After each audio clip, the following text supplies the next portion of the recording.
Dans ce deuxième épisode, HCS reçoit Aurélie et Nicolas, deux des créateurs de Wibes, une marque de chaussures éthiques créée par trois amis entre Paris et Abidjan. Ils nous racontent leur parcours, leurs rencontres et leurs influences. Rencontre, Parcours, histoire, héritage, transmission, influence, tendance, mode, style. savoir-faire. Bonjour, je vais vous parler de trafic d'influence. Comment on est habillé ? Ok. Bah toujours avec une paire de Wibes, déjà pour commencer. Ouais. Et après avec une veste, un peu une veste de travail, classique, Uniqlo, qui va avec tout, et un jean. Vraiment casual, qui va un peu tous les jours, quoi. Moi, presque pareil, donc une paire de Wibes qui a été bien portée. J'aime bien le côté un peu usé, utilisé. Un jean aussi, Levi's classique, et une veste noire un peu matelassée, très pratique pour la mi-saison. Un peu équitation. Ouais. Pour prendre le métro, c'est pratique à Paris. Alors moi, mon style de tous les jours vestimentaire, c'est assez, on va dire classique, mais avec un petit twist. Ouais, vraiment le concept de Wibes du coup. J'aime bien les couleurs classiques, porter des jeans, ça j'en porte vraiment quasiment tous les jours. Des vestes, j'aime beaucoup les vestes, donc tout type.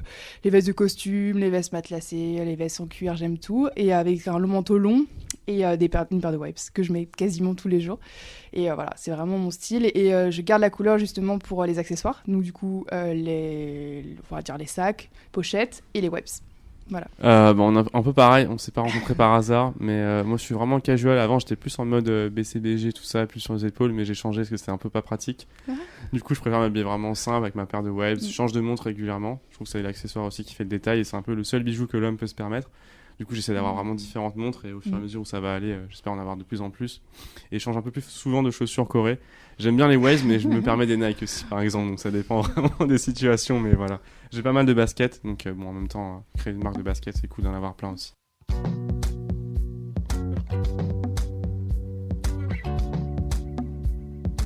Moi, je dirais que c'est les expériences qui forgent le style, un peu entre Abidjan, Paris. Les différents voyages qu'on a pu faire, c'est un peu ça qui forge le style et puis du coup c'est un peu quelque chose de passe-partout mais avec un accessoire qui fait la différence et qui fait aussi un peu la personnalité qu'on peut avoir. C'est ça, ouais, la personnalité aussi qui est assez posée mais qui aime aussi bouger, vivre d'aventures et bouger entre plein de villes, donc c'est vraiment ça, je pense, l'origine du style aussi, quoi. Ouais, clairement. Classique avec un twist, vraiment. Ouais, c'est exactement ça. Je pense que je vais c'est continuer à répéter, mais c'est vraiment notre personnalité, notre style et l'image de Wibes. Casual, je trouve que ça va bien. J'aimerais bien dire chic, mais c'est pas toujours le cas, parce qu'il y a des moments où quand on sort notre chien, on n'est pas forcément chic. Mais ouais, je sais pas, non. Assez simple, je dirais. Vraiment to the point, efficace. Ouais. Il y a des moments où il faut être un peu sortir de l'ordinaire, donc en fonction des événements où on va, des choses comme ça, où là vraiment on peut peut-être accessoriser un peu plus.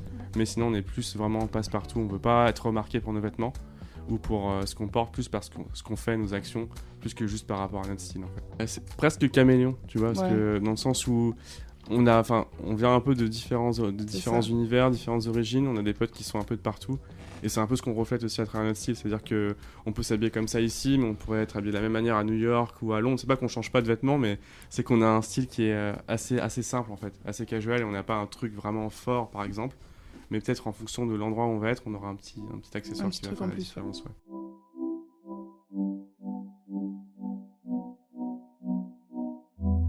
Oula, vraiment ça dépend des périodes. On n'a pas exactement le même âge. Ça, moi je suis né en 90, du coup j'ai subi un peu les différentes époques. Les Vans, un peu tout quoi, en mode skateboard. Il y a eu la tectonique à un moment où j'ai eu une période horrible. Je pouvais pas avoir de mèche avec les cheveux que j'ai, mais j'aurais bien aimé l'avoir à une époque. Donc je pense qu'on a été vraiment influencé par les années dans lesquelles on a grandi, la musique qu'on écoutait. Même si je suis pas fan de musique, forcément on était impacté dans les années 2000 par exemple, un peu après aussi la pop et tout, donc ouais, je pense que c'était pas des plus belles heures adolescentes, quoi. Ah ouais, moi c'était team la mèche vraiment au milieu de la tête, l'eyeliner noir, j'écoutais du rock, enfin bon, j'étais vraiment dans ce mood là, franchement, dans mes années ado, ouais, c'était que ça, quoi. J'aimais beaucoup tout ce qui était rock, donc Green Day, j'étais à fond, Sum 41, du coup c'était vraiment ce côté un peu rock, j'aimais beaucoup, et avec les pantalons un peu larges, je dis le gros eyeliner, vraiment j'avais le maquillage à fond. Aujourd'hui je me maquille beaucoup moins, ouais, Avril Lavigne, mais après bon, heureusement c'est vite passé parce que bon, la mèche c'est pas pratique du tout et le côté rock dans la rue moyen, quoi. Mais... Moi j'étais fan d'Eminem pendant longtemps. Et j'avais la même casquette que lui, qu'il avait un concert, alors je la mettais tout le temps. Ça m'allait pas du tout, mais je l'ai gardée longtemps, elle était verte, elle était vraiment cool. Moi, j'avais pas vraiment de pièces, moi, c'était vraiment sur le côté make-up et cheveux, quoi. C'était vraiment ça mon go-to, j'ai envie de dire. Mais pas vraiment de pièces de vêtements. Enfin, les vêtements, ça allait. C'était un peu ça va, ça vient, mais c'était plus ouais, le make-up.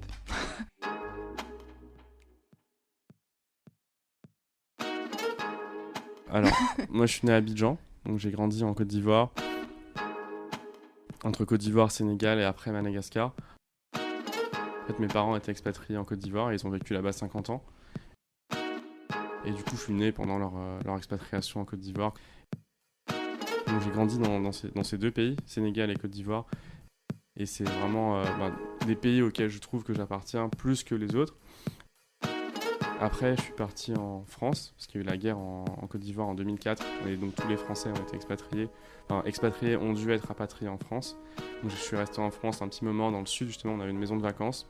Et après, on est parti à Madagascar, où j'ai fait mon lycée, avant de revenir en France, venir vraiment pour la première fois, parce que je venais en vacances, mais jamais vraiment pour vivre. Et donc depuis ça, je suis resté en France 8 ans. Et après, j'avais 17 ans quand je suis arrivé en France. Donc première fois sans mes parents, je suis arrivé en prépa, c'était vraiment en mode... première fois libre, donc j'ai fait n'importe quoi. Mes études ont duré longtemps. Et après, j'ai été à Schema, du coup, en école de commerce un peu plus tard. Et c'est grâce à cette école, en fait, qu'on s'est rencontrés avec Aurélie. Parce qu'on est partis aux États-Unis tous les deux, en même temps, pas aux mêmes années de nos études. Et c'est là qu'on s'est rencontrés, en fait. Donc, États-Unis, Caroline du Nord. Et peut-être, Aurélie, tu pourras dire un peu plus sur ça. Ouais. Moi, ça va être beaucoup plus rapide. J'ai passé toute mon enfance... je suis née à Nice, du coup, dans le sud. Et j'ai passé toute mon enfance là-bas, jusqu'à après, j'ai fait 2 ans d'école de commerce sur Nice, donc à Sophia Antipolis, et je suis après partie à l'étranger direct, donc j'avais 19 ans. Et pour mes 2 dernières années d'études, sur le campus américain du coup de Schema, et c'est là où j'ai rencontré Nico, du coup en classe, quoi. On s'est rencontrés, et en fait finalement c'est la Côte d'Ivoire qui nous a rapprochés, ce qui est un peu bizarre parce que en me voyant on peut pas s'imaginer ça, mais en fait mon père travaillait en Côte d'Ivoire et en Afrique francophone depuis 25 ans. Quand je suis née, il partait 2 semaines après à Abidjan, quoi. Et c'est vrai que ça nous a rapprochés tout de suite parce que moi, c'est vrai que j'avais jamais été en Afrique, mais j'ai toujours été bercée par les histoires de mon père, les photos, enfin c'est une grosse partie de sa vie. Et du coup, quand j'ai rencontré Nico, ça a été tout de suite un match. On a tout de suite trouvé des sujets de conversation. Et en plus, mon père travaillait aussi à Madagascar et il est moitié malgache, donc du coup, voilà. Une chose une autre. Ouais, c'est ça. Pas mal de points communs à l'autre bout de la Terre. Donc c'était vraiment... ça nous a rapprochés. C'était un match pas Tinder, mais un match en vrai. Donc c'était vraiment cool. Et c'est un peu cette rencontre qui a lancé tout le reste, tout ce qui est arrivé après, en fait. Les États-Unis et notre culture, en fait. Les expériences qu'on a pu vivre. Et surtout les cultures auxquelles on appartient, en fait, entre la France et l'Afrique. Je dis Afrique en général parce qu'il y a plusieurs pays d'Afrique. Et j'ai grandi dans 3 pays, dans 3 de ces pays. Mais c'est tellement différent par rapport aux autres. Du coup, c'est plutôt l'Afrique de l'Ouest en fait qui a impacté notre vie. La Côte d'Ivoire surtout. Et la Côte d'Ivoire en particulier, parce que j'ai passé 15 ans à peu près. Du coup, j'étais dans un lycée français classique. Mon père est français et ma mère est malgache aussi et vietnamienne. Donc du coup, c'est un peu toutes ces influences. C'est pas une seule culture en fait, parce que mon père aussi est parti très jeune de France. Et il a tout de suite voyagé en Afrique, Madagascar, puis la Côte d'Ivoire. Donc je pense que c'est un mix. Et puis le fait d'être dans un lycée français, on rencontre plein de nationalités. Même si c'est quand même un microcosme dans le sens où il y a un cercle d'expats français et expats en général qui se côtoient beaucoup. Il y a quand même une ouverture en Côte d'Ivoire, le fait que tout le monde se rencontre et il y a une grosse classe moyenne. Et ce qui fait en fait que tout le monde va un peu partout. C'est pas comme en Madagascar par exemple, où les lieux sont vraiment très cloisonnés et les blancs entre guillemets vont dans un endroit, les locaux dans un autre. À Abidjan, tout le monde se balade un peu partout. Et donc c'est vraiment cette mixité qui a fait, je pense, la personne que je suis devenue, qui m'a fait grandir. Et c'est un mix de cultures aussi dans lequel j'ai évolué. Et je pense que c'est ça aussi qui a influencé derrière Nico, enfin ce que est devenu Nicolas après, et derrière la marque qu'on a créée, et même les rencontres qu'on peut avoir derrière. Ah mais faut pas croire, mais le style aussi en Côte d'Ivoire, je pense que c'est même plus fort qu'en France. Hein. Ouais, le style est super important. La SAP c'est au Congo, mais la Côte d'Ivoire a bien repris le flambeau. Il y a beaucoup de Congolais en Côte d'Ivoire. Et c'est vrai que l'apparence est super importante en Côte d'Ivoire. Donc la manière dont on s'habille compte vraiment beaucoup et c'est quelque chose aussi sur lequel on peut être jugé. Donc c'est super important d'y faire attention. Et puis les Ivoiriens adorent s'habiller, donc c'est aussi eux les kings de la SAP un peu. Ouais, ils sont toujours très bien habillés. Franchement, même quand ils sont juste dans la rue, ils sont toujours super bien sapés. Ouais. Et ça fait la différence. Et aussi le fait que toi, Nico, tu étais dans un lycée où c'était des uniformes. Donc c'est vrai que ce que Julien aussi me disait, parce qu'ils sont allés dans le même lycée, enfin même collège plutôt. Ouais, on a 3 ans avec Julien. École. Et du coup, je pense que le style passait aussi par les petits détails comme les chaussures, les chaussettes, vraiment les accessoires autres que les vêtements finalement, parce que les vêtements étaient tous les mêmes, quoi. Donc je pense que ça a aussi beaucoup joué sur le fait que t'aimes les baskets.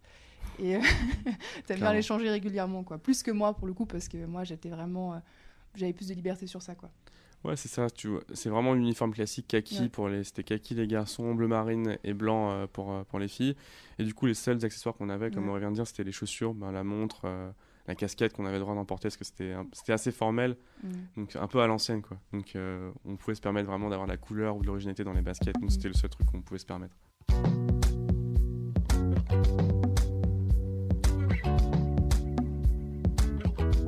Et la mode est circulaire.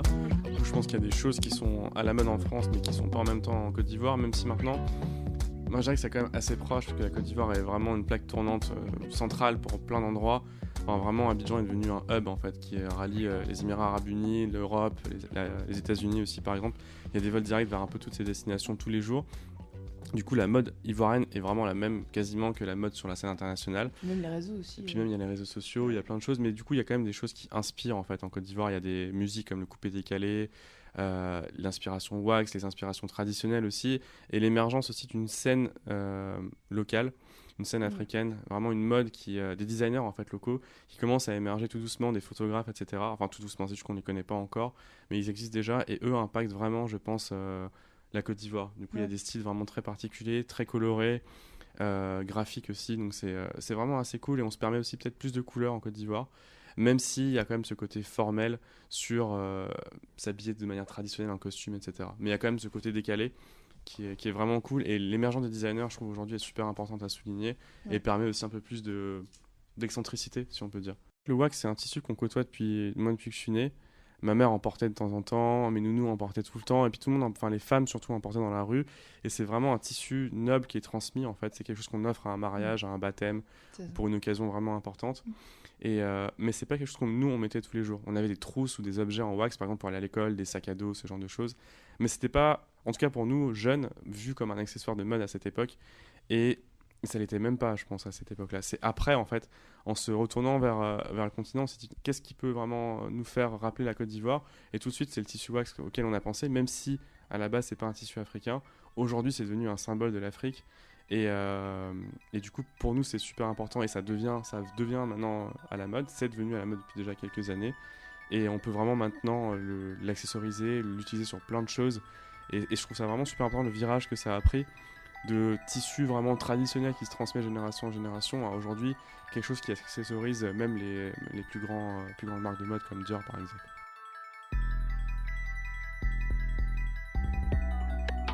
Bon, en fait, ça part d'un projet de cours du coup, quand on s'est rencontrés aux États-Unis, je crois que c'était en cours de logistique ou d'entrepreneuriat, quelque chose comme ça. Et on devait créer un produit en service innovant. Et du coup, on s'était déjà rencontrés et nous, on voulait faire dans la mode parce que c'est ce qui nous plaisait. Et on a regardé dans la salle et en fait, tout le monde portait les mêmes baskets. Donc à l'époque, c'était des Stan Smith à fond, tout le monde avait les mêmes.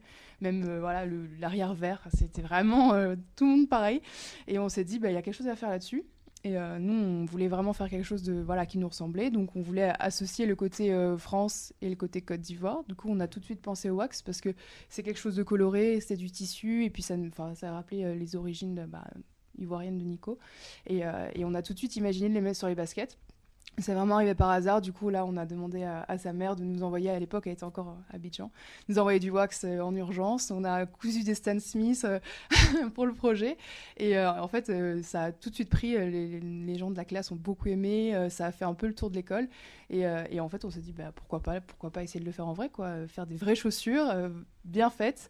Et c'est là que tout a commencé, quoi. On rentre en France et 2 mois après, on cherchait déjà une manufacture en Europe parce qu'on voulait vraiment produire en Europe. Et pour le coup, c'était vraiment une envie dès le début de produire bien, d'avoir des chaussures qualitatives. Et aussi, le côté éco-responsable était là dès le début. Donc, c'est vrai qu'on avait regardé des manufactures en Côte d'Ivoire, mais ils n'ont malheureusement pas ce savoir-faire. Et puis, à l'époque, il y avait une légère instabilité politique, il y avait les élections, on ne savait pas trop comment ça allait se passer. Donc, on s'est dit, on ne va pas prendre de risques, on va produire en Europe et tout ira bien. Et c'est de là que l'histoire est partie, quoi. En fait, on a voulu reprendre une ligne classique, c'est-à-dire une ligne que tout le monde connaît. Pas faire une basket qui sort de l'ordinaire dans le sens où elle est super bizarre ou avec une énorme semelle ou un truc. On voulait quelque chose qui soit durable, traditionnel, mais avec un twist, un peu comme ce qu'on a dit tout à l'heure, classique avec un twist.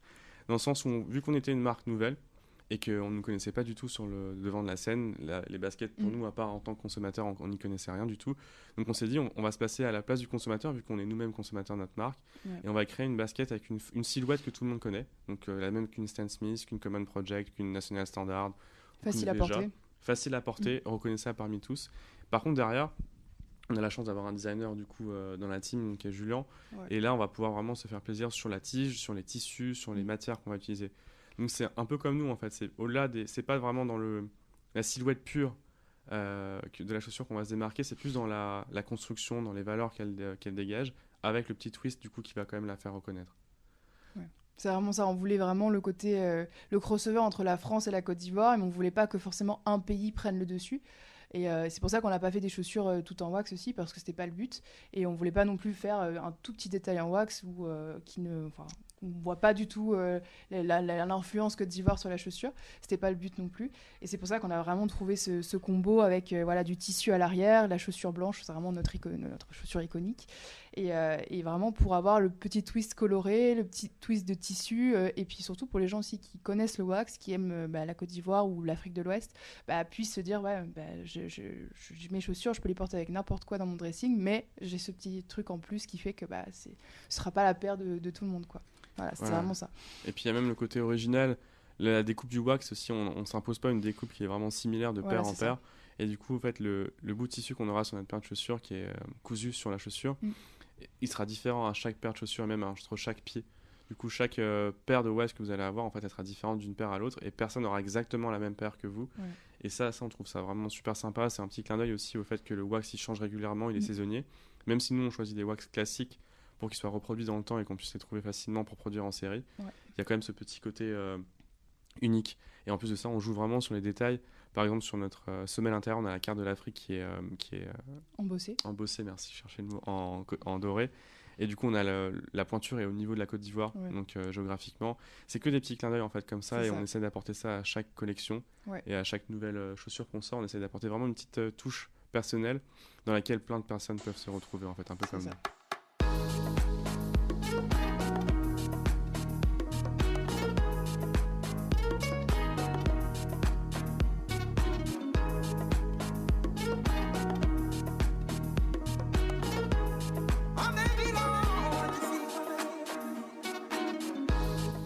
Pour l'instant, on veut se concentrer sur ce qu'on sait faire, c'est-à-dire les chaussures, essayer de décliner un petit peu nos collections actuelles, parce que pour l'instant, ça fait presque 2 ans qu'on n'a pas sorti de nouveaux modèles, pour le coup.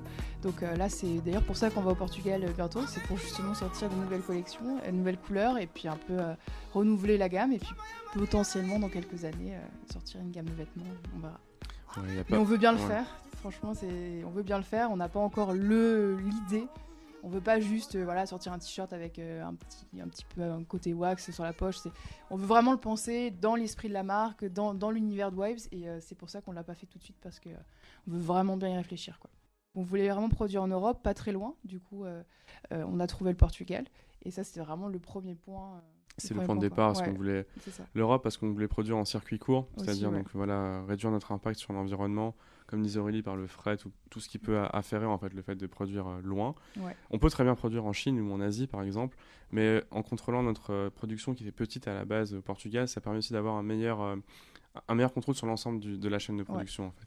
Donc pour nous, toutes nos matières sont européennes, déjà ça aide, donc soit portugaise, espagnole ou italienne. Et la seule matière qui n'est pas européenne, c'est le wax, parce qu'on voulait un wax authentique qui lui vient de Côte d'Ivoire, mais qu'on a la chance de pouvoir acheminer lors de nos différents voyages entre Paris et Abidjan.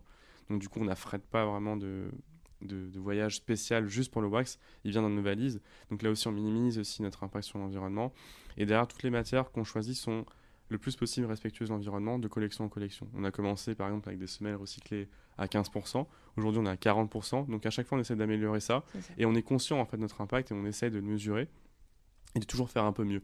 Ça n'existera jamais, je pense, le 100% éco-responsable, ce serait même un peu mentir que de dire qu'on espère y arriver. Par contre, de se dire on essaie de faire mieux les choses, chacun à notre échelle, je pense que c'est déjà une pierre à l'édifice, et si tout le monde pouvait faire à peu près de la même manière, ça serait déjà super bien. Et de toute façon, chacun en faisant un peu bien qu'on arrivera à changer les choses. Donc chacun déjà à son échelle et après on verra. Ouais, c'est ça. Et moi je rajoute juste un petit truc sur les matières, c'est qu'on essaie aussi de garder les mêmes matières sur nos collections.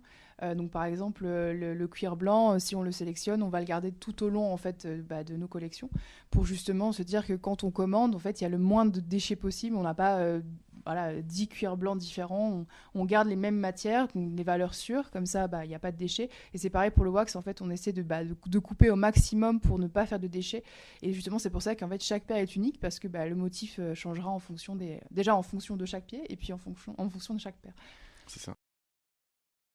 Ouais, éthique pour nous ça a différentes significations. Je pense qu'il y en a deux principales, c'est le côté environnemental et le côté social. Donc environnemental, on l'a déjà décrit dans toutes les actions qu'on peut mettre en place. Et social, parce que pour nous c'était important que toutes les personnes sur la chaîne de production aient impliquées par la marque et un impact positif. Parce que bon, on sait tous qu'il y a des fois il y a des dérives qui peuvent arriver dans la mode et même dans toutes les productions. Et du coup on avait envie à notre échelle encore une fois, redistribuer un petit peu et pouvoir contribuer en fait au bien-être des gens qui travaillent avec nous. Donc, le Portugal, les gens sont payés normalement avec un SMIC décent, etc. Et en Côte d'Ivoire, avec le wax, on voulait quelque chose qui soit positif pour le pays, mais sans non plus aider en fait, parce qu'il y a le côté vraiment la France aide l'Afrique toujours dans un sens. Et on voulait pas ce côté un peu cliché et un peu bateau qu'on peut connaître.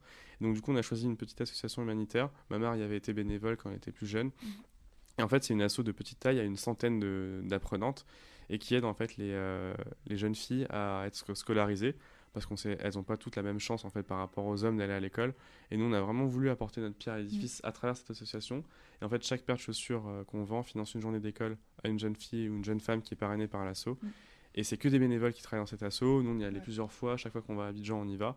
Et il y a une vraie dimension humaine et normale. C'est pas une grosse ONG avec des gros salaires, des gros 4x4.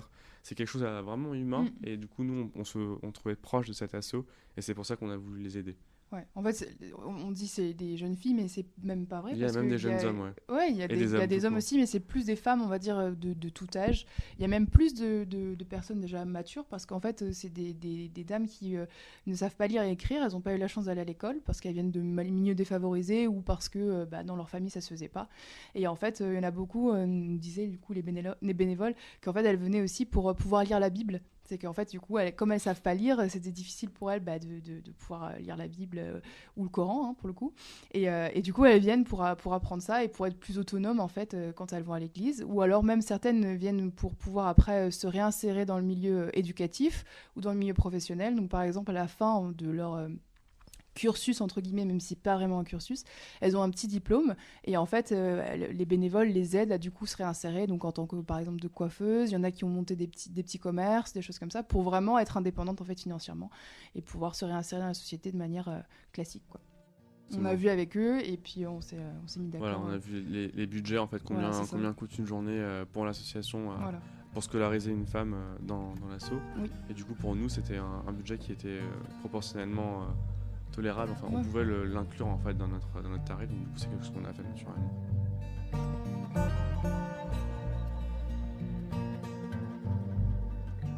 Alors c'est AIFCI, ça dit, donc c'est Association Internationale des Femmes de Côte d'Ivoire. C'est un peu long. Voilà, c'est ça. Parce qu'à la base en fait c'est des femmes qui l'ont créé, même si maintenant il y a des hommes. Oui, maintenant ils acceptent tout le monde, mais c'est plus des femmes, c'est vrai. Et on y va du coup une fois par an normalement, à chaque fois pour remettre soit un chèque, soit voilà. Cette année on voulait faire les choses différemment parce que du coup avec le Covid on n'y est pas allé l'année dernière malheureusement. Mais on va y aller normalement je crois octobre si tout se passe bien. Et là on aimerait bien faire les choses différemment, c'est-à-dire que plutôt que donner juste de l'argent, voilà. Ouais, on préférait fournir des fournitures scolaires voilà, même leur proposer un voyage. En fait, on connaît pas mal de gens dans le domaine du tourisme en Côte d'Ivoire et du coup, on voudrait proposer un tour en fait, parce que c'est des femmes ou des personnes qui n'ont pas forcément la chance de sortir d'Abidjan. Ouais. On peut leur proposer un tour éducatif en fait sur l'environnement en Côte d'Ivoire, dans une forêt ou au bord de mer aussi, quelque chose auquel elles n'ont pas accès tous les jours. Donc plus que juste financer une journée, c'est quelque chose en plus, une vraie expérience qu'on espère qui les marquera, peut-être leur donnera envie pour la suite. Tout le monde devrait, je pense, produire de cette manière, parce qu'au final c'est la manière dont on produisait avant, c'est juste qu'aujourd'hui avec les industries tout s'est emballé, donc tout a été délocalisé, on a cherché à produire en grande quantité à des prix moins chers, donc éthique au fait ça impacte le prix pour le consommateur final, parce que faire bien les choses ça a un vrai impact sur les prix, mais pour nous c'est vraiment naturel et on essaie juste de réduire notre impact sur l'environnement en faisant les choses de bien en fait, en cherchant des bonnes matières premières, avec un bon travail, produit pas très loin de chez nous et qu'on peut vraiment suivre. Moi, je rajouterais un truc aussi, c'est au-delà du côté éducatif, associatif aussi, c'est vraiment, je trouve, le côté éthique dans la relation avec les partenaires aussi, avec voilà, la manufacture ou même nos collègues d'autres marques, par exemple. Je trouve que c'est vraiment éthique dans ce sens-là, parce qu'il y a beaucoup de marques qui se disent éthiques, mais quand on gratte un peu, la relation humaine, on va dire, ne l'est pas forcément. Et ça, je trouve ça dommage parce que c'est vraiment, je pense, l'essence même du mot éthique, c'est voilà, être bienveillant avec l'autre aussi et de respecter la personne qui travaille en face. Donc, c'est vrai que c'est pas évident. Même, par exemple, quand il y a des chaussures qui sont défectueuses, pour le client, c'est clair, c'est difficile à comprendre. Mais c'est vrai que derrière, il y a des gens qui travaillent dessus. Voilà, je sais que donc, chez nous, dans notre manufacture, ils sont 33.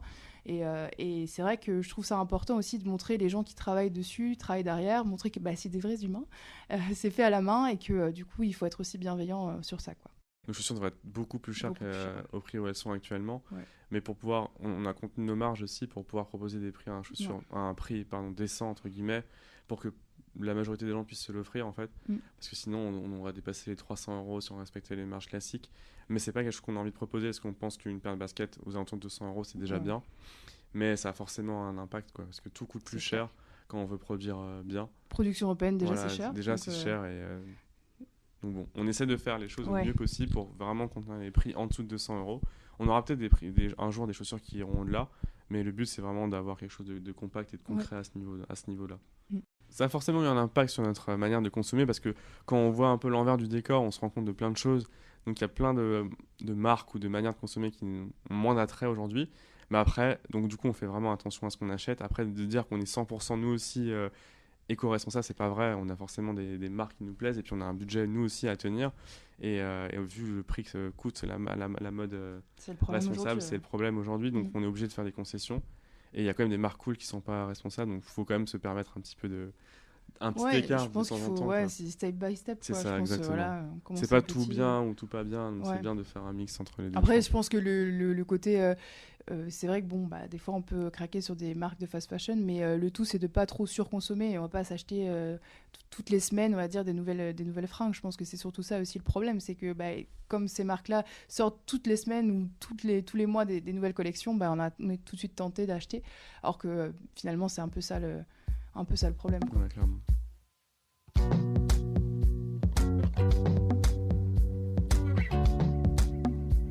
On a eu beaucoup de critiques à ce sujet au départ sur l'appropriation culturelle. Moi, j'aime pas du tout ce terme parce qu'aujourd'hui, on est dans un monde mondialisé. Donc, la culture, c'est quelque chose qui appartient à une personne, à un pays, à une ville, etc. Mais c'est quelque chose qui se mixe en fait. Le fait qu'on voyage et qu'on bouge, moi, je suis quelqu'un de métis, mes parents viennent d'ailleurs. Et donc en fait, si on disait appropriation culturelle, j'aurais le droit d'être ni en France, ni en Côte d'Ivoire, ni à Madagascar. Donc c'est un peu, je trouve ça absurde en fait comme terme. Et on nous l'a dit au départ, alors que déjà, il faut savoir que le wax, c'est pas un tissu africain à la base, c'est un tissu indonésien. Et après, ça a été importé par les Hollandais. Merci. Donc par Visco. Et après, ça a été consommé en Afrique. Et aujourd'hui, c'est un symbole africain parce que c'est porté majoritairement en Afrique et en Afrique de l'Ouest.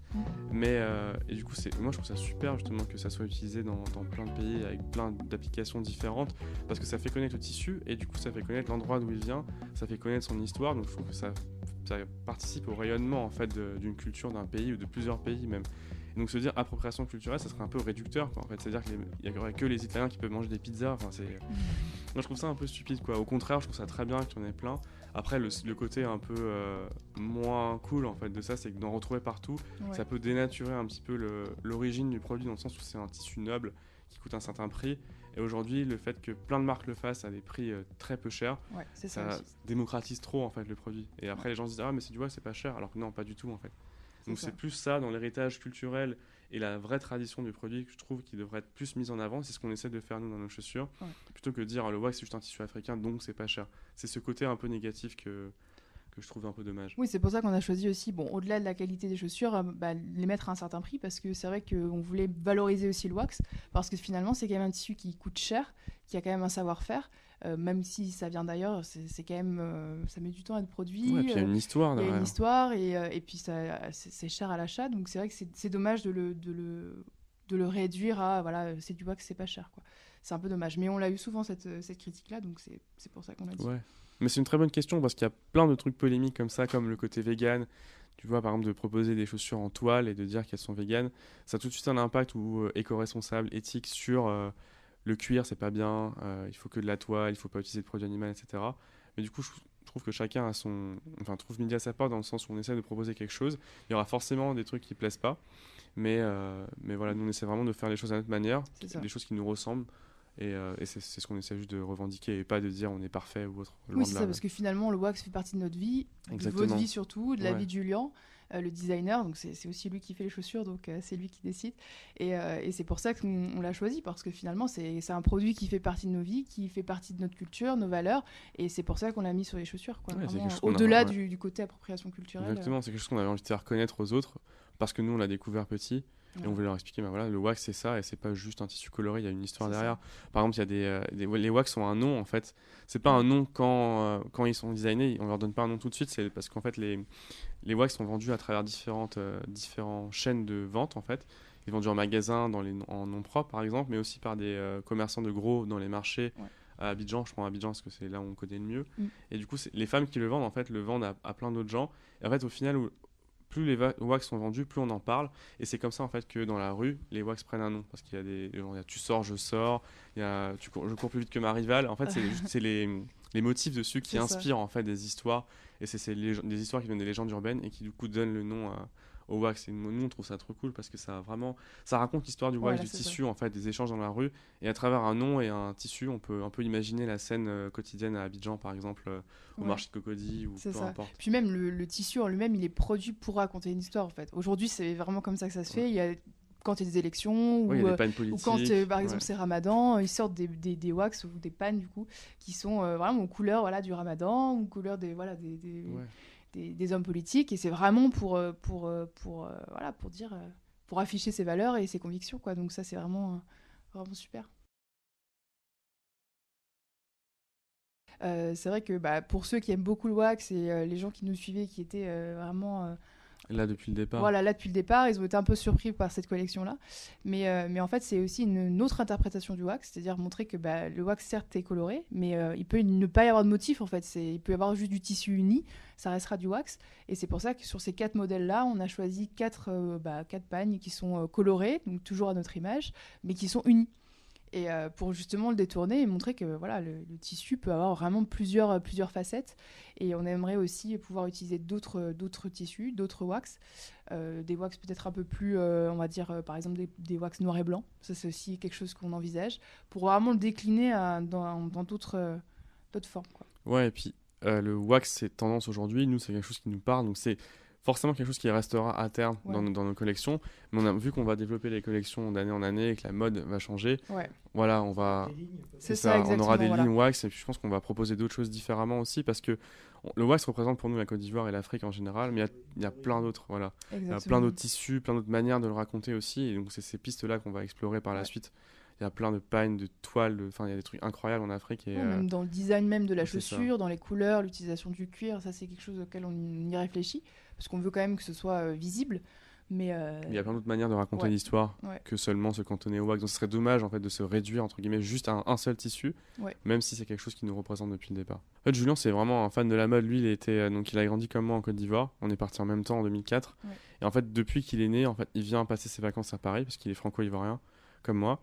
Et donc il passe tout le temps ses vacances de Noël à Paris. En plus de ça, il vient tous les ans, plusieurs fois par an. Et maintenant qu'on travaille en France, il vient entre 4 et 6 fois par an à Paris. Donc au final, il est peut-être 7-8 mois à Abidjan et le reste à Paris et en France en général.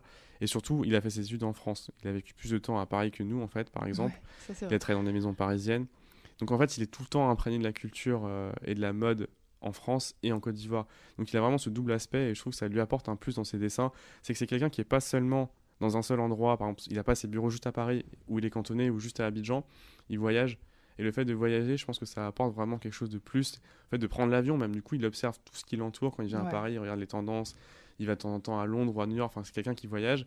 Et du coup, je pense que d'être dans un avion, d'être dans une salle d'attente, enfin, quand c'était encore possible, et d'être en transit dans le métro ou dans un resto, il a toujours l'esprit ouvert. Et du coup, ça influence son dessin en plus de sa culture et de ses expériences. Ouais, il incarne vraiment le Paris-Abidjan de Webs, vraiment pour le coup. Lui, il est vraiment entre les deux, pas 50-50, mais limite. Et à chaque fois qu'il revient à Paris, il nous dit, lui, ça l'inspire énormément parce que du coup, c'est comme s'il avait un nouvel œil à chaque fois, en fait. Et les tendances déjà évoluent. Et puis, à chaque fois qu'il sort d'avion, bah, c'est une tendance différente, c'est une impression différente. Et c'est à chaque fois pareil quand il vient sur Paris ou quand il retourne sur Abidjan. Et c'est ça aussi qui est génial parce que finalement, il s'arrête jamais à une seule chose, en fait. Il y a toujours une réflexion, toujours une inspiration derrière et ça fait évoluer, en fait, son dessin et ses idées, quoi. C'est ça, c'est vraiment un citoyen du monde, un peu comme nous aussi, enfin comme on est tous les trois. Et je pense que c'est le futur, en fait, d'être pas dans un seul pays, une seule culture, mais d'en avoir plusieurs, d'en découvrir plusieurs. Ce que permettent les voyages, le métissage. Et c'est vraiment ça qu'on retransmet dans notre marque, en fait. C'est ce côté... Métissage. Voilà, métissage. Ouais. C'est ce qui définit le mieux la marque ouais, c'est ce qu'on a envie d'être. Et du coup, ça s'arrête pas à une culture, une couleur de peau, une religion, c'est vraiment un ensemble. Et du coup, Wise peut parler à tout le monde, en fait. Pas seulement à un Africain, pas seulement à un Français, mais à plein de personnes. Tous ceux qui sont métis, tous ceux qui ont voyagé, tous ceux qui ont une expérience différente, je pense que tout le monde peut porter une paire de Wives. Et c'est ça qu'on veut montrer, en fait. C'est qu'il y a une paire de Wives pour chaque personne et pour chaque situation de la vie, en fait. Oui, et puis on peut être né en France et pour autant être proche, se sentir proche de la culture africaine. Il faut être un tout ou babou. inverse. C'est une paire de Wives. C'est vrai, c'est vrai. À la base, c'est la sœur d'Aurélie qui a trouvé le nom de la marque parce On la crédite à chaque fois parce que elle veut que je la crédite. Parce qu'en fait, on a trouvé le nom pendant notre cours, en fait, Ouais. donc c'était un cours en groupe et du coup on était tous les quatre, C'est ça. enfin, avec une amie et la sœur d'Auré. Et Wise, en fait, c'est simple, c'est wax du coup pour le tissu et vibes pour les bonnes ondes éthiques qu'on veut retransmettre. Voilà. Du coup, ça a fait Wise, tout C'est simplement. Simple. En plus, c'est facile à prononcer. On peut dire vibes pour ceux qui arrivent. Bon, on était aux États-Unis à l'époque, alors c'est vrai On que voulait un du truc coup, à consonance on a internationale, imaginé donc ça. anglaise. Et du coup, Vibe, c'est une syllabe, c'est facile à On peut dire, dire facile vibes. à écrire. On peut Vibes. dire Vibes aussi, ouais. Un client de Waves, c'est... En fait, là, on est en train de faire une campagne. On a déjà sorti une campagne qui s'appelle Everyday People. C'est une campagne de com pour montrer que les chaussures vont à tout le monde, en fait. Everyday People, dans le sens où c'est quelqu'un que tu rencontres dans le métro, tout simplement, en fait. C'est quelqu'un que tu rencontres dans l'avion, c'est quelqu'un que tu rencontres à Abidjan, à Paris. Et c'est quelqu'un pour vraiment restreindre, entre 25 et 50 ans. On a les gens aussi qui aiment, qui se reconnaissent aussi dans le côté wax, qui aiment le côté wax et qui aiment ce côté justement twist entre les deux, ça leur rappelle soit leurs origines, soit leur vie à Abidjan, ou en Afrique en général. Et il y a les gens aussi qui aiment juste parce que c'est des chaussures qui ressemblent pas aux chaussures qu'on voit dans la rue, quoi. C'est vraiment différent, c'est original, il y a un petit twist. Et ça, je pense aussi que ça joue beaucoup par rapport à d'autres marques qui sont finalement qui se ressemblent un peu plus, quoi. Voilà, c'est ça, c'est pas une marque purement parisienne, par exemple, Voilà. ou purement abidjanaise, c'est vraiment une marque qui fait voyager, donc je pense que toute personne qui a envie de s'évader un petit peu, ou qui a envie d'avoir une tenue ou une paire de chaussures qui sort de l'ordinaire, C'est ça. ce sera cette personne notre client. Donc en fait, c'est un Voilà. peu tout le monde, peu importe l'âge, le portefeuille ou la culture, c'est vraiment ça. Et c'est ça qu'on avait envie de retranscrire, en fait. C'est Everyday People, c'est n'importe qui. Voilà, donc nous on habite dans le 11e, du coup on en voit pas mal là-bas, on en avait vu. Et pareil, la semaine dernière aussi, j'ai croisé dans le métro quelqu'un qui portait des Waves, donc j'étais très contente. C'était un homme qui était plutôt stylé, il avait un sac Reigns.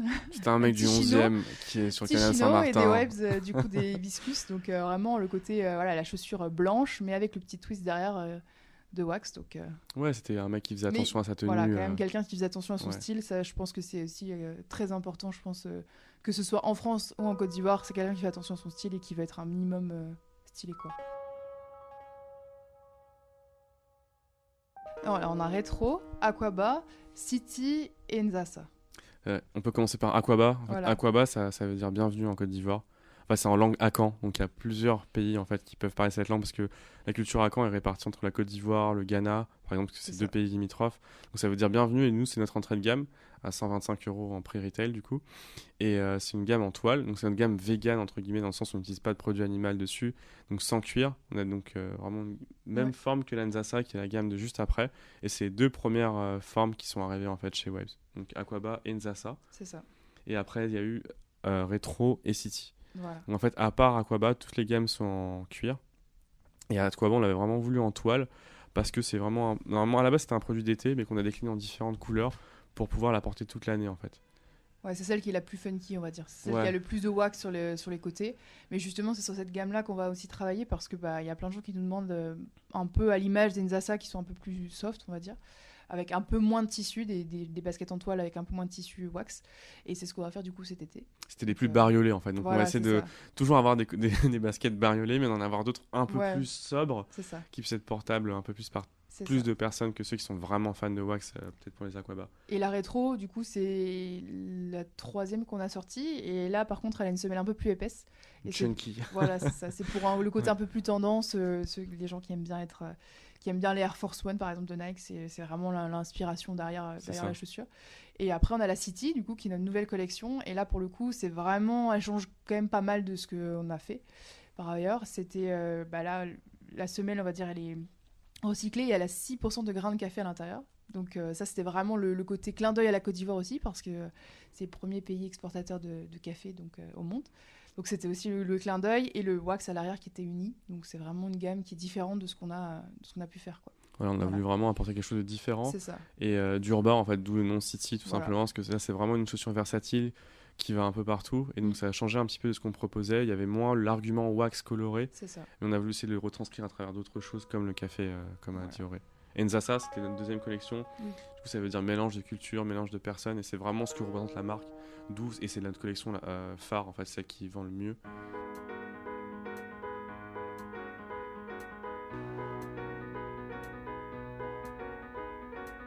Moi, à la base, je voulais travailler en finance, donc rien à voir avec les chaussures. Mais c'est tellement plus passionnant que la finance que du coup, je suis bien content d'avoir trouvé ma voie avec Wild. On l'a fait assez rapidement et un peu sur un coup de tête, donc c'est vrai qu'on n'avait pas encore fini nos études et on n'avait aucune connaissance du marché de la chaussure, comment on faisait des chaussures, rien du tout. Non, bah, ça va Et on bien. s'est lancé complètement à l'aveugle. Voilà. On a tout appris sur le tas.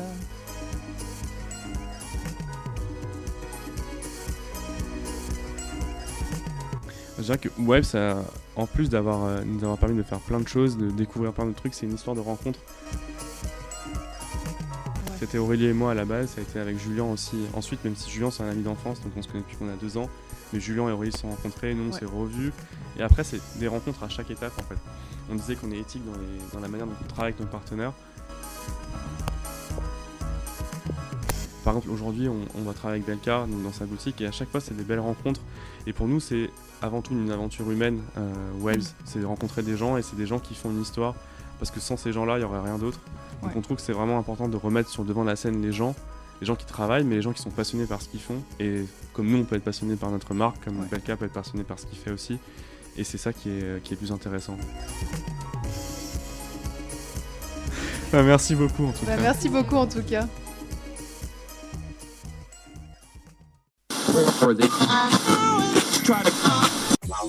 Voix de présentation, montage Anna Fino. Mixage Jeff Saul. Trafic d'influence est un podcast présenté par Belka. Merci à Planète Sono, notre partenaire technique.